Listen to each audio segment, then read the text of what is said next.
I believe that it's week 11. I think 11 or 12 or 10 in the range. They all sort of like flow together, but we're in the double digits in the college football season week count, which is crazy. I think it's 11. I don't like it at all. I think we just did 11. I think we're on 12 now, and I don't like it one bit. But also, Lucy, at the same time, the season's like only halfway over because we're going to mid-January now. We have so much left to do, and this 11 weeks and all the remaining probably 11 weeks or 12 weeks or however many are left is brought to you by Cheez-Its, because we are feeling the cheesiest this season. And I think that's a great way to describe this season. It has been cheesy all around. Cheesy in a good way? Because I don't... Yeah, cheesy there's no bad cheesy. Yeah, cheesy is only a compliment. Were you cheesing when you watched the College Football Playoff Selection Committee show on Tuesday night? I'm never cheesing when I watch them, ever. You know why they say cheese when you take a picture? Because you smile when you say it? Cheese? No. Not when they don't get to, they're not the cheesiest. They don't get to smile. Lucy, when I asked you yesterday what you wanted to talk about this week, you were like, there's not a thought in my head. So now that it's been 24 hours, have any thoughts crossed your head about this college football week at large? Do you want to start with your trip to LSU? Yeah, we can start with my trip to LSU. Would I say that I have thoughts in my brain right now? That's an awesome question. Jess, have you ever been to Baton Rouge? No, I've never been to the state of Louisiana. Yeah, well, you should take the week off after. That's the lesson that I've learned. If you go to Baton Rouge and you go to LSU for the weekend, you need a lot more recovery time than I have given myself. I had a blast. I had a really, really fun time. I think it's maybe the most fun I've had on a trip in a really, really long time. Outside of the game, which sucks. So obviously, blowout across the board. That's the only sort of downside of this trip was like, I still don't necessarily really feel like I've seen a night game at Death Valley because like this game was over the second Alabama drive. Like everyone sort of looked around and was like, yeah, we're cooked. This is done. So I didn't really get the full like night game Death Valley experience. But outside of that, I had so much fun at LSU. The fans are unbelievable. They're so awesome. They're so funny. They're a very weird bunch in just the most delightful way possible. I enjoyed Baton Rouge. I enjoyed my time there. But yeah, the brain cells are gone. Also, they smoke a ton of cigarettes there. So I like have felt it. I didn't smoke any. They didn't offer. So I guess that's sort of the bad part of Baton Rouge. No one offered me one. But yeah, it was a really fun trip. But I got to tell you, my body probably is like, let's hold off a year before you go back. Did you eat anything good while you were there? Any good tailgate food? Yes, we had some of the best like pork I've had in my life. We could probably find some video of it from our off-roading where like LSU's big thing is, they cook the opponent or whatever. So you can't cook an elephant. I mean, you can, but it's pretty messed up. I'm sure you could. Don't try it. I don't want to try it. Don't do it. So they had this pork and they like cut it up in a way that it was like supposed to look like an elephant. And it was delicious. Everything smelled so good there. It was a wonderful, wonderful place. I enjoyed my time there a lot, even with all the Tiger controversy and stuff like that. But yeah, game sucked ass. Game was terrible. You also got to too see much good in one there, weekend, which I was very jealous and we did. So LSU loses to Alabama, but Lucy, LSU still ranked in the top 25 of the college football playoff rankings. One of the more egregious rankings, I think, that I saw on the selection show on Tuesday. Was there anything that really stood out to you that you want to talk about before we do our little week 11 recap? Because aside from LSU and maybe Miami and maybe SMU, there's not too much that I'm upset about. No, there's not a ton that's really changed. I think the only thing that like I'm kind of upset by, which I don't even know how upset I am by it, is Penn State at 4. When like Penn State's not the 4th best team in the country, right? Like no, I don't. Yeah. No. Well, no, but they're ranking off of resume. Like it makes. Penn State's only lost one game, and it's a better loss than Tennessee's one loss to Arkansas. So. I guess that's what they're doing. But their best win is Illinois. Just overall, it's just like, no. overall, Yeah. it's just like, no, that's not Yeah. right. So yeah, I didn't have any like insane takeaways. Most of the discussion I saw was just all these SEC fans being like, we're screwed. They're screwing the SEC out of things, which I'm pretty sure was them realizing that Bama would go, which like shut the entire. What? Yeah. Oh my God. SEC fans were saying that? Go online and just look up college football playoff and go to the Twitter, and every single thing is like they're out to get us. Ward Manuel is the Nancy Pelosi of college football. Jesus Christ. It was like There's 8 SEC teams in the top 25. I know. Missouri is It's still ranked. crazy. And LSU. Okay, continue. Yeah. Tell Yeah, me no. they're not saying this on Blue Sky, by the way. No, which no, is where I've migrated. they're on Twitter just being like they're out to get us and this is not okay, which is just like, and I think it's only because the lead of the playoff committee is a Big Ten athletic director. I think they're just very upset about one SEC team in the top 4. Yeah, the whole thing is just odd. It seems like very much an overreaction, especially because like if you still look at this right now, with the exception of the automatic bids, there are no teams that will make it into the top 12 from a conference other than the Big Ten and the SEC. So like I don't necessarily know if I agree with that. The thing that really stood out to me, which it sucks because that's one of the reasons I don't love these ranking shows that much, because they get you excited for matchups that most likely won't end up happening. That you mean to tell me that the University of Alabama football team is going to have to take a road trip to Bloomington, Indiana in late December for a college football playoff game? That rules so hard. Yeah, that would be awesome. But yeah, the SEC outrage, I don't understand why It's that stupid. is, because there's still a bunch of games that are going to be played in the SEC that are going to have huge ramifications for this. So like if Georgia wins against Tennessee, like seems like they're going to be in no matter what else happens. But the Miami thing was, I thought, surprising because they're still slotted as having a bye week. They're still the highest ranked ACC team. I kind of thought like SMU might jump them this week, because if you look at like comparing their losses, Miami's loss is worse. It's to Georgia Tech. SMU's is to 9-0 BYU. And then if you compare their common opponents, SMU beat Louisville, Miami beat Louisville. That's Miami's best win. SMU beat Duke by a smaller margin than Miami beat Duke. So I guess maybe that's where they're differing there. But I just was surprised by that. I guess not that surprised. But again, it might not even matter in a week. So I'm not getting too upset about it. Yeah, it sort of feels like, to me, it's just kind of like the placeholder. And right now, we're under the assumption that Miami is going to win the ACC. This is the playoff, not me. So we're just going to keep them in this spot. They will stay here. And when they lose again, if they lose again, we'll just do a little switcheroo. I don't necessarily think they're coming at anything with logic or reasoning, because that's just not their real vibe. It's just, oh, I like that logo better than the other one. And so, yeah, Miami, I kind of felt like should have dropped more, especially because that's a bad loss. But also at the same time, like, it's one of the reasons I like the playoff, because like you aren't necessarily screwed with a horrible loss like you would have been in years past. But then sometimes you want to see teams get screwed by a horrible loss. You're like, dang, what do you mean? It's nice when it benefits your team, but when it happens to someone else, you're like, this is stupid and I hate this format. And I think every team will experience that at some point with the new college football playoff format. Like Tennessee right now is sitting pretty nice hosting a playoff game because their bad loss was their only loss of the season, and they have a chance to get even higher this weekend if they beat Georgia. So yeah, it's just like whatever.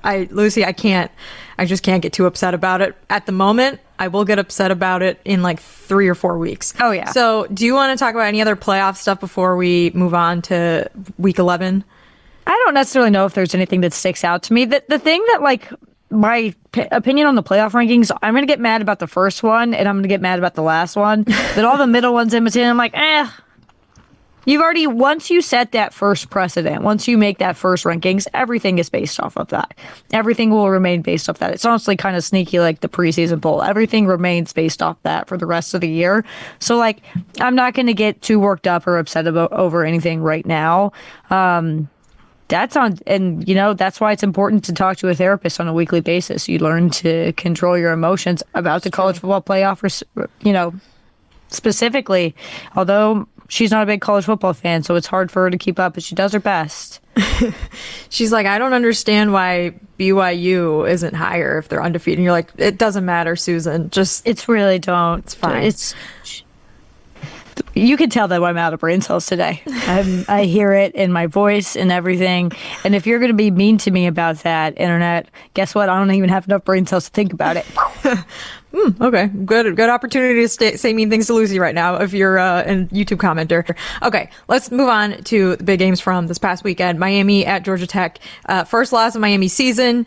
There was an amazing photo of a Georgia Tech fan taunting a Miami fan, pointing at him and laughing at him, and it was very funny. This was a big win for Georgia Tech at home. Brent Key, he's got Mario's number, Lucy. They did it again. This one was more, I would say, less fluky than the last one. This didn't require like a catastrophic coaching error for Georgia Tech to win. This was a good like ball control, eliminate Miami offensive possessions type game. Georgia Tech ran the ball so well, even with two of their like best running backs out for most of this game. Jamal Haynes went out after he had a big run in the first quarter. So what did you think of this big win from Georgia Tech? And does this change your opinion of Miami at all as one of the best teams in college football? I never really thought of them as one of the best teams in college football. I thought they were a very talented team. I don't think they're a bad team by any means, but like there's this immediate reaction to this Georgia Tech game. Like every other game that Miami's played this season hasn't followed this same weird, wonky format. They've just been able to pull it out in the end. Virginia Tech could have very easily been a loss with that weird call at the end. Duke was kicking their butt for a little bit. Like Miami's just been messing around all season. The thing with this game is I do sort of wish, just for narrative's purpose, that Georgia Tech hadn't been as like kind of dominant as they were, because I would have liked the Mario Cristobal mess this up sort of discussion, which he did a little bit. It just ended up not mattering. The timeout was really bad. It was just so stupid. I wish it had meant more, because then it would have been funnier at the time.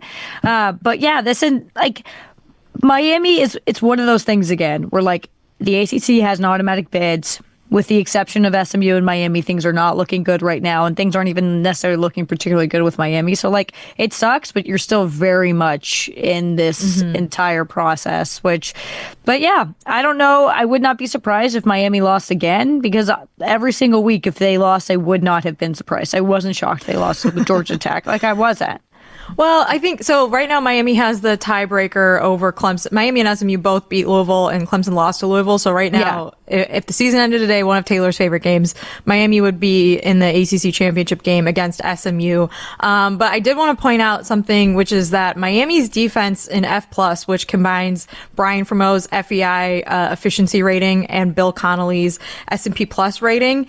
So in F+, Miami on defense has a rank of 51, Lucy. 51 on defense. To find another team with a defensive rating that low, you have to scroll all the way down to the number 31 team in F+, which is North Carolina, which has the 58th best defense in F+ defensive rating. So that is a massive issue if you're a team trying to A, win regular season games, but B, make a run in the playoffs, because they're going to be playing against a lot better offenses after they get through this stretch of bye week, Wake Forest and Syracuse. So that is a huge problem for Miami, but their offense, of course, number one right now in F+, which is pretty good because they got Cam Ward and Xavier Restrepo, who have helped bail out the defense in a lot of situations. But yeah, didn't happen in this one. There was also a mega targeting penalty in this game. Did you see this penalty, Lucy? There were 700 targeting calls in this game. We were out tailgating, and it looked like every single time I pulled up the game on my phone, I was like, oh, another targeting review. So I'm not crazy familiar. I remember seeing the one that was called and also the 10 other that worked, but not, it was crazy. Not as well. There was like a face mask, and then the Miami player hit the guy in the chest and his helmet flew off. It was just like horrible. And then there was also missed that one. Georgia Tech linebacker with a neck roll, which was awesome. He ended up getting hurt later in the game. But anyways, this was a really fun game. Great noon game last weekend. Loved it. And yeah, I'm bummed you missed it, Lucy, because it was a lot of fun to watch. But that brings us to another big game from last weekend, Georgia and Ole Miss. Lucy, it looked disgusting at this game. It looked horrible. It was similar to the game you were at, just like nasty, rainy, and disgusting and gross. We got that. So that weather moved over. So like 3:00 Eastern time, it was in Oxford, and by like 9, and I guess Oxford is Central Time, whatever. 3 o'clock Oxford, 9 o'clock Baton Rouge. So we faced, every time we looked up on the screen, I was like, I can't see anything. Oh my God, it looks so awful there. Yeah. Georgia's got a quarterback problem. I think we kind of knew that. Carson Beck's not entirely to blame for the loss of this game. I think Georgia's got a ton of issues on offense. Their offensive line isn't great. They don't have receivers that can support Carson Beck. But like, you're also the starting quarterback at Georgia. You got to figure it out. You got to make it work. Yeah, this is really interesting going into this season because I kind of always expected Ole Miss to sort of do what they do every year, sneak their way into the top 10 and then just fumble it out of there and just end up in the Peach. I guess the Peach Bowl is now a playoff game, but go to a really respectable bowl, but never sort of take that next step. Right. And winning this game was what did that for Ole Miss and what did that for Lane Kiffin. Yeah, but I think they fumble. I mean, assuming they went out, they had their big horrible fumble early enough in the season that I think people have already forgotten about it. So that is great for them. But yeah, Jackson Dart, I think we said last week he'd have to have a really good game for Mississippi to win, and he played well. But the Mississippi backup quarterback had to come in for a drive, Austin Simmons, and he also played really, really well in this game because Jackson Dart injured his ankle, so he had to sit out for a little bit. So that was a really great offensive performance, but the real reason I think that they won this game was obviously the defense. The defense was just in Georgia's face the entire game. 5 sacks, 9 tackles for loss, 4 forced fumbles. It was like we said, disgusting out there. And then Beck threw another interception. And the players for Mississippi that are making a lot of these plays, especially with the pass rush, are transfer players that are making a huge impact later in the season. Kirby Smart also said after the game, Lane out coached him, which I thought was interesting. But it was a good game, and I think it's a shame that the biggest controversy to come out of this game is that a Georgia player saw his friends on the Mississippi sideline after the game rush in the field and then like started jumping up and down and like smiling, and everyone was like, "That's illegal. You should be able to do that." Yeah. Look, Kirby Smart has given that player more heat than some other players on his staff who have done more serious things. That's all I'm going to say. Seems like I wish we would react to the more serious things happening in the Georgia football program the way we reacted to this kid seeing his best friend from high school. Oh my God, call the cops. Someone was happy for 5 minutes. He was like, that was a stupid idiot. And I was like, okay, well, there was also, Lucy, an amazing punt in this game. Probably the best play of the game. Georgia's punter had a really nice punt inside the 1 yard line.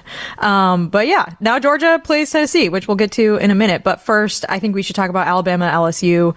I don't actually know if there's that much we need to talk about. Jalen Milroe is just bad. Jalen Milroe. The game is bad. The game was bad.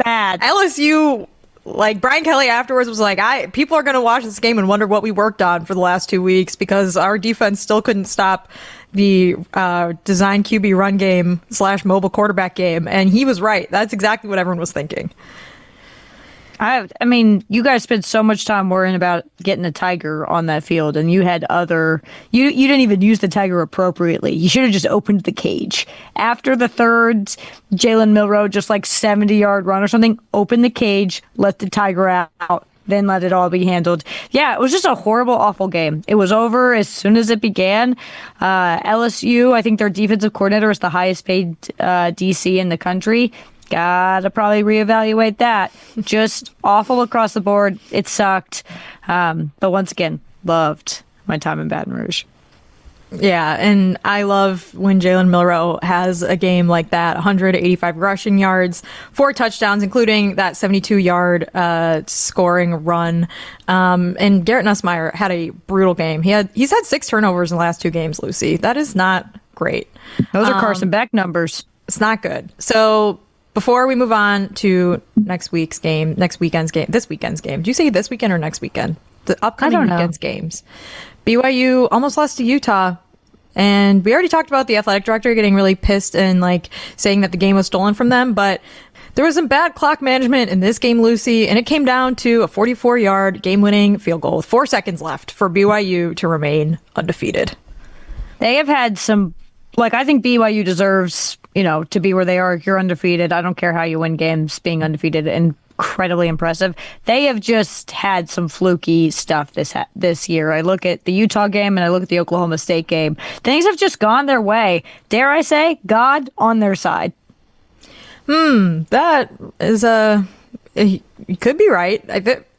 The offense, F+, same rating we were just talking about, combining FEI and S&P Plus, 36 right now. And that's a team that is ranked in the top, top 6 in the college football playoff? Yeah. So that's interesting. They have a tough schedule coming up too. The Big 12 is really weird. We'll get to that. But do you think they're going to stay undefeated until the Big 12 championship game?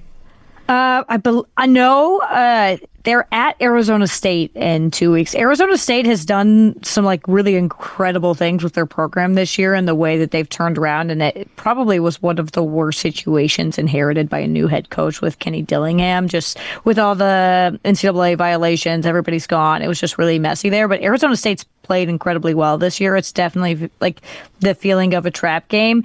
BYU has just been... They have gotten really lucky this year. They've had a lot of close wins. They deserve all of it, but I do see them potentially slipping against Arizona State in 2 weeks. I believe they also have Kansas this weekend and then Houston in 2 weeks. Houston has started to figure things out, and Kansas coming off a huge win against Iowa State. Yeah, Kansas is one of those teams that their record is pretty bad, but they've also lost a ton of one-score games and been a little unlucky. And the last few weeks have seemed to sort of figure it out a little bit more offensively. So that, I think, is going to be a really interesting game this weekend. We are getting nutty with Hampton Farms Peanuts, the official snack nut of the tailgate, Lucy, and they're sponsoring our Week 12 preview. So we already talked about this exciting BYU Kansas game, but there is also another exciting SEC game, which I think we've said every single week this year, Georgia and Tennessee. That is going to be the big game of the weekend. I think Georgia needs to win this game. And if they do, there is going to be a lot of 2-loss teams in the SEC, and everyone's going to be really confused and angry about it. Yeah, this game matters a lot more for Georgia than I think it does Tennessee. One, because Georgia needs to figure things out. Something that was really weird that I didn't realize going into this game, this is Georgia's first home game in over a month. This is Georgia's first time hosting a ranked team in over a year. It has been a really long time since Athens has had a big game. So I think the vibes are going to be really high. I think Georgia wins. Also, Nico is in concussion protocol right now. It seems like he's going to play. Yeah, they said he practiced on Monday, but he went out of the game pretty early this past weekend with a quote-unquote upper body injury that they then said was a concussion. So that's technically upper body. Yeah, your head's at the top. True. That's the most upper.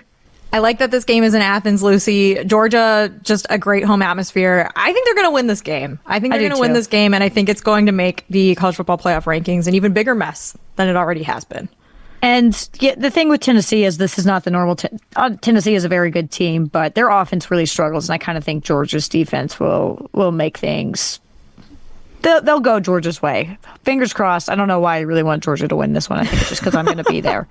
I don't know. Oh, you are? I didn't know that. I am. Fun. Yes, we are going to be there, and we're going to be in the stands. So I want everyone to be happy. I want the vibes to be good around me. Unless I sit in the Tennessee section, and in that case, I'll root for Tennessee. Yeah, there was also Dylan Sampson looked like he got banged up against Mississippi State this past weekend. So hopefully he's healthy, because obviously like the Tennessee offense is not the offense we were picturing when the year started. They've sort of like been more of like a power run game offense, and they've been more successful running the ball. So I think that if he's healthy and if Nico's healthy, Georgia is probably going to keep it a low scoring game and like sort of just beast it out at the end. So we'll see about that one. But we also got some other really good games, Lucy. We got Clemson and Pitt, which is like kind of low-key kind of interesting. Tulane and Navy, which has massive implications in the American Athletic Conference. We have Utah and Colorado, which every Big 12 team is sort of in the mix right now because anything can happen over these last 3 weeks. And then we have LSU and Florida, which if DJ Lagway is healthy, that could be interesting. That could be a really weird game. Yeah, it's the thing with DJ Lagway, I'm so happy he's healthy. The way he went down in that Georgia game, I was like, he'll never play the game of football again. Yeah, it looked terrible. It looked terrible. And then when they said he's questionable for Texas, I was like, what are you talking about? Kind of unbelievably demoralizing loss for Florida against Texas last week. I really cannot talk. It's been a day. They kind of need this one. This is weird vibes. I wouldn't be shocked to see if something weird happened. It's in Gainesville. I've also got my eye on Missouri, South Carolina. I think South Carolina's going to win, though. Yeah, I think Missouri has been terrible against like every good offense they've played, and South Carolina statistically has been a pretty good offense, even though they've had a ton of injuries and stuff.